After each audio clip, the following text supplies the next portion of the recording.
Bienvenidos a Logrema, es un podcast dedicado a explorar las profundidades de la palabra de Dios, donde el Logos eterno se encuentra con el rema hablado. Cada episodio ofrece enseñanza bíblica reflexiva actual, perspectivas históricas y una aplicación práctica para quienes desean crecer más espiritualmente para la gloria de Dios.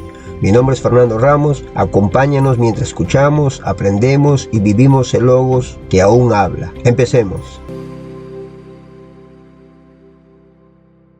Episodio número 11. La paradoja de Jonás. La vida de Jonás es vista como una compleja red de contradicciones y eventos irónicos que conforman lo que el autor Krish Kandiah en su libro Paradoxología denomina la paradoja de Jonás, definida esencialmente como el encuentro con un Dios que es indiscriminadamente selectivo. Jonás es una paradoja viviente debido a la dualidad entre su carácter y sus resultados. Se le considera el peor profeta porque desobedeció activamente, huyó de Dios, se mostró resentido, cobarde y falto de compasión. Sin embargo, es el mejor en términos de éxito, pues su breve mensaje de 5 palabras provocó el mayor movimiento de arrepentimiento registrado en el Antiguo Testamento, logrando en pocos días lo que profetas fieles como Isaías o Jeremías no consiguieron en años. Su nombre, Ben Amitai, hijo de la verdad, resulta paradójico porque Jonás pasa gran parte del relato huyendo de la verdad, negándola o mintiendo por omisión. Siendo un profeta de Dios, su comportamiento es menos noble que el de los marineros paganos. Mientras ellos oran y muestran compasión, Jonás duerme con indiferencia total. Paradójicamente, su estatus de profeta y su religión se convierten en herramientas para intentar esconderse de Dios en lugar de acercarse a Él. Jonás intenta lo imposible, escapar de un Dios que él mismo reconoce como creador de todo, cayendo en un descenso constante hacia el aislamiento y la muerte. Es una paradoja que Dios elija como instrumento a un hombre que acaba de ser vomitado por un pez para llevar un mensaje de vida a una gran ciudad. Su predicación fue de apenas 5 palabras en hebreo, pero aún así fue el vehículo para una transformación nacional sin precedentes. El núcleo de su conflicto no era el miedo a los ninivitas, sino el miedo a la bondad de Dios. Jonás huyó porque sabía que Dios es clemente y piadoso, y temía que si los enemigos de su nación se arrepentían, Dios efectivamente los perdonaría en lugar de castigarlos. Jonás celebra con gratitud su propia salvación inmerecida entre el pez, pero se llena de ira asesina cuando esa misma gracia se extiende a sus enemigos. Siente más piedad por una planta que le proporciona comodidad personal que por la vida de 120,000 personas y sus animales. La lógica de la elección. Esta paradoja enseña que Dios utiliza individuos específicos, no por favoritismo, sino como un medio para alcanzar a los demás. El autor explica que Dios elige a uno en favor de muchos. Cuando Jonás intenta atesorar la gracia para su propio grupo, excluyendo a otros, actúa de forma contraria al carácter de Dios y pierde su propósito original. En última instancia, la vida de Jonás demuestra que la misión de Dios no depende de la perfección humana, sino de su soberanía y gracia incondicional. En resumen, la paradoja de Jonás enseña que Dios es altamente selectivo y simultáneamente indiscriminado con su amor, desafiando a los creyentes a no ser obstáculos para que la gracia de Dios llegue a quienes consideran indeseables o enemigos. La negativa de Jonás a cumplir la misión en Nínive no fue un simple acto de cobardía, sino el resultado de una compleja mezcla de razones teológicas, políticas y personales. Su conflicto no era el miedo a los ninivitas, sino una resistencia directa al carácter de Dios y sus implicaciones para su nación. La razón fundamental es que Jonás conocía profundamente que Dios es clemente y piadoso, tardo en enojarse y de gran misericordia. Jonás huyó precisamente porque temía que, si predicaba y los ninivitas se arrepentían, Dios efectivamente los perdonaría en lugar de destruirlos. Nínive era la capital de Asiria, una superpotencia conocida por su extrema crueldad y brutalidad, y un enemigo histórico de Israel. Como un intenso nacionalista, Jonás prefiere ver a ese acosador militar borrado del mapa antes de verlo recibir el favor divino. El profeta creía que la misericordia de Dios era un privilegio exclusivo de Israel. Le resultaba moralmente repugnante la idea de extender la salvación a naciones paganas que él consideraba indignas o indeseables. Si proclamaba que la ciudad sería destruida en 40 días y luego Dios mostraba misericordia, su predicción fallaría y él sería objeto de burla o descrédito ante su propio pueblo. Existía la sospecha teológica de que si Dios perdonaba a los asirios, estos podrían convertirse en instrumento del juicio de Dios contra Israel en el futuro. Jonás preferiría morir antes que ser el medio para salvar a la nación que eventualmente destruiría a las 10 tribus del norte de su propio pueblo. Las fuentes señalan que Jonás estaba más preocupado por su propio bienestar y comodidad que por la salvación de 120.000 personas. Se sentía con el derecho a enojarse por la generosidad de Dios hacia otro, actuando bajo lo que el autor llama el síndrome del hermano mayor. En resumen, Jonás huyó a Tarsis porque deseaba que la justicia de Dios cayera sobre sus enemigos, mientras quería reservar la gracia únicamente para sí mismo y para su nación. Los ninivitas reconocieron a Jonás como un mensajero legítimo, no solo por su discurso, sino por una combinación de factores físicos, culturales, religiosos y ambientales que validaron su autoridad ante una población ya predispuesta al temor. Se especula que la estancia de Jonás en los ácidos gástricos del pez pudo haber blanqueado su piel, dándole una apariencia espectral o de otro mundo que impactó profundamente a los habitantes de la ciudad. Para los ninivitas él era un hombre resucitado de las profundidades, lo que servía como un signo milagroso y viviente antes de que siquiera pronunciara palabra. Los asirios tenían la leyenda de un ser mitológico llamado Oannes, Yanush, un hombre pez que emergía del mar para traer sabiduría y leyes a la humanidad. Existe una asombrosa similitud fonética entre el nombre asirio Yanush y el nombre de Jonás, Yunus en árabe, lo que pudo llevar a los ninivitas a percibirlo como una manifestación de este mensajero divino. El nombre de Nínive, Nina o Ninúa, representa en escritura cuneiforme con un ideograma de un pez dentro de un recinto. Que un hombre fuera vomitado por una gran criatura marina para entregar un mensaje tenía una relevancia simbólica directa con la identidad misma de la ciudad y su panteón, que incluía deidades acuáticas como Dagón. La arqueología indica que Nínive estaba madura para el arrepentimiento debido a una serie de desastres previos que los asirios, un pueblo extremadamente supersticioso, consideraba señales de juicio. Entre estos eventos destaca un eclipse solar total en el año 763 a.C.,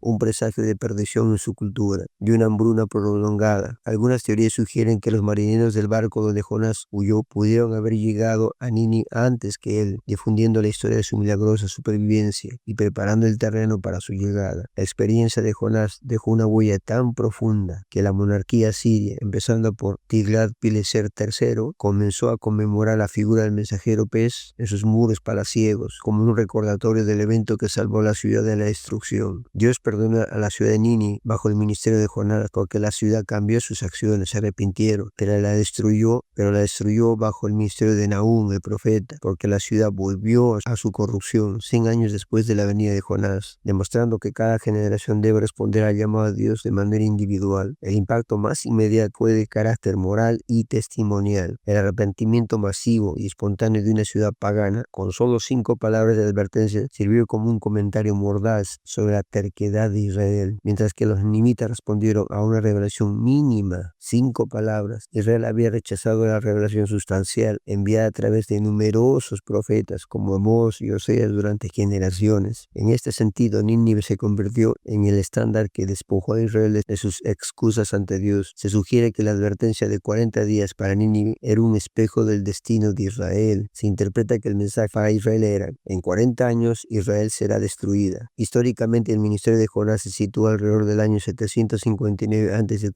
y aproximadamente 40 años después, en el 722 a.C., el reino del norte de Israel fue efectivamente aniquilado por los asirios. El impacto de Nínive se extendió hasta los tiempos del Nuevo Testamento. Nuestro Señor Jesucristo citó el arrepentimiento de los ninivitas como un testimonio acusador contra la generación de su tiempo, señalando que Nínive se levantaría en el juicio para condenar a los israelitas que rechazaban a alguien mayor que Jonás. Nínive se convirtió así en el modelo histórico de que nadie es tan malvado que no pueda ser alcanzado por la gracia, contrastando con aquellos que, teniendo toda la luz, eligen la oscuridad. Hay varios juegos de palabras en varios versículos en el libro de Jonás, pero una que llama mucha la atención está en la profecía: Nínive será destruida. Jonás 3:4. Se usa el término nefachej del radical Japag. Este es un juego de palabras intencional que significa tanto derrocada o destruida físicamente como cambiada o convertida en el corazón. ¿Estaba Jonás profetizando la conversión total de la ciudad? En conclusión, la llegada de Jonás no fue un evento aislado, sino que encajó perfectamente en el marco cultural y el clima de terror colectivo de los asirios, permitiéndoles identificarlo como un enviado con poder sobre el elemento que definía su propia ciudad. Para mostrar a Jonás su misericordia y confrontar la falta de compasión del profeta, Dios utilizó una serie de elementos naturales y cifras específicas que resaltan la desproporción entre los valores de Jonás y los de su creador. Dios preparó una planta para que diera sombra a Jonás, sirviendo como un quitasol orgánico personal que lo hizo sentir muy feliz a Jonás. Sin embargo, cuando la planta murió, Jonás se llena de una rabia tal que desea la muerte, sintiendo una profunda lástima por algo efímero que él no había plantado ni hecho crecer, el gusano y el viento solano. Dios también designó estos elementos para destruir la planta y someter a Jonás a la incomodidad física, exponiendo así que el profeta estaba absorbido en su propio bienestar personal, mientras permanecía indiferente al exterminio de sus enemigos, los 120,000 habitantes de Nínive. Dios utilizó esta cifra para subrayar la magnitud de la vida humana que Jonás pretendía ignorar. Describió a estas personas como seres que no saben distinguir entre su mano derecha y su mano izquierda, lo cual se interpreta como una referencia a niños pequeños o a una población sumida en la ignorancia espiritual, haciéndolos merecedores de piedad en lugar de castigo. Los animales, mucho ganado. La misión de los animales refuerza que la compasión de Dios es cósmica y universal, abarcando a toda su creación y no limitándose solo a las personas o a las fronteras de Israel. A través del argumento de la planta, Dios confrontó la lógica de Jonás. Si el profeta pudo angustiarse por una vid pequeña y ajena a su esfuerzo, con mucha más razón Dios debe preocuparse por rescatar una metrópolis masiva llena de seres creados a su imagen y animales que también forman parte de su diseño. En resumen, Dios usó estos recursos para demostrar que su gracia es indiscriminadamente selectiva, priorizando a la salvación de los indeseables sobre la comodidad del mensajero. Se da una visión rica y compleja de Dios en el libro de Jonás, destacando su soberanía, su carácter misericordioso y su relación activa con toda la creación. El tema central del libro no es el pez, sino el carácter de Dios, especialmente la tensión entre su justicia y su gracia. Aunque es misericordioso, Dios no ignora el pecado. La maldad de Nínive subió ante él, demandando una respuesta. La ira de Dios no es un arrebato emocional, sino una respuesta justa y santa contra el mal que destruye su creación. Dios es presentado como el creador omnipotente, que ejerce un control absoluto sobre las fuerzas naturales y los seres vivos. Dios persigue a Jonás en su ira, no para castigarlo destructivamente, sino para restaurarlo y enseñarlo. Utiliza misericordias severas como la tormenta y el pez para llevar al profeta al arrepentimiento. Dios es un ser que se comunica con el hombre a través de su palabra y circunstancias de la vida. No se rinde con sus siervos a pesar de sus fracasos. Dios responde y cambia su curso de acción cuando los seres humanos cambian su conducta. El quién sabe del rey de Nínive subraya que Dios es soberanamente libre. El arrepentimiento humano no obliga mecánicamente a Dios a perdonar, pero Él elige hacerlo por su amor incondicional. El libro rompe la idea de que Dios es una deidad tribal exclusiva de Israel. Dios muestra el mismo cuidado redentor por los marineros paganos y los ninivitas que por Israel. Su preocupación se extiende incluso a los animales y a los que son ignorantes moralmente, que no saben distinguir su mano derecha de su izquierda. Dios selecciona a Israel y a Jonás, no por superioridad, sino para ser el canal de bendición para todo el mundo. En resumen, el Dios de Jonás es un Dios de acción y relación, cuya gracia es impredecible para la mente humana y cuyo deseo principal es la salvación de toda su creación. El final abrupto del libro de Jonás, que termina con una pregunta retórica de Dios, se registra la respuesta del profeta. Posee un profundo significado teológico y pedagógico diseñado para impactar directamente al lector, a usted y a mí. Al no ofrecer una conclusión cerrada, las fuentes sugieren que el autor busca que el lector se inserte a sí mismo en la historia. El final es suspenso, transfiere la carga de la decisión de Jonás a quien escucha el relato, obligándolo a proporcionar su propia conclusión y a decidir si su corazón reflejará el amor de Dios o su propio egoísmo. El silencio narrativo funciona como una herramienta para que cada individuo complete su destino personal. Se describe como una flecha que Dios lanza contra Jonás, pero al desaparecer este queda apuntada directamente hacia nosotros. Nos interroga sobre si somos capaces de amar lo que Dios ama o si seguiremos siendo Jonás en nuestra propia vida. Teológicamente, el final enfatiza que la misericordia de Dios tiene la última palabra, incluso sobre el juicio que un profeta o una nación considere justo. Al dejar la pregunta de Dios en el aire, ¿no tendré yo piedad de Nínive?, se subraya que la gracia divina no puede ser limitada por prejuicios humanos o cálculos de mérito. Para la audiencia original de Israel, el final significaba que ellos debían escribir el final de su propia historia. El relato actuó como un objeto de instrucción divina que los ponía ante la disyuntiva de arrepentirse como Nínive o morir en su obstinación como el Jonás que se queda sentado fuera de la ciudad. El libro termina con una discusión teológica, porque el problema de Jonás no era la falta de fe, sino una teología defectuosa que necesitaba ser confrontada por el carácter relacional y compasivo de Dios. El suspenso final invita a una revisión constante de nuestras creencias para asegurar que no bloqueen nuestra obediencia, en especial lo relacionado con las personas no alcanzadas con el Evangelio en nuestra ciudad y entre los no alcanzados en el mundo entero. entero. En resumen, el libro termina abruptamente porque no es simplemente una crónica histórica, sino una parábola viva que convoca al lector a escribir el párrafo final con su propia vida y acciones. La pregunta final del libro es para usted y para mí en esta mañana. ¿Tendremos misericordia de aquellos que no conocen a Dios y les compartiremos el Evangelio para que no sean condenados eternamente?